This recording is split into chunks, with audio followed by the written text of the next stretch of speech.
কিরকম চলাফেরা, আমরা কিভাবে জীবনটাকে কিসের ভিতরে আছি, কিসের বাইরে তো উনি বলছে যে উনি হচ্ছে যদি কখনো সুযোগ হয় আমি কথা বলতেছি উনি আসবে। তাছাড়া হচ্ছে আমাদের মেন বিশেষ করে আমাদের মেন ছিল যে ওই দেশের ক্রিকেটটা কোনোভাবে সচল করা যায় কিনা ওইটা নিয়ে কথা বলছিলাম ওনার সাথে।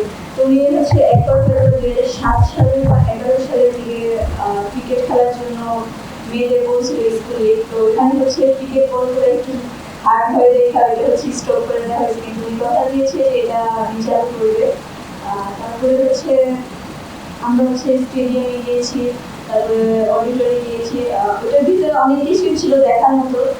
একটা ইনডোরের ভিতরে দেখলাম যে একটা ফুটবল মাঠ, ওই ট্রাকটা উঠে দেওয়ার পরে অলিম্পিক যেই সুইমিং ফেডারেশন বা সুইমিং এর যে খেলাধুলা হয় ওইটার ভিতরে কিন্তু হচ্ছে।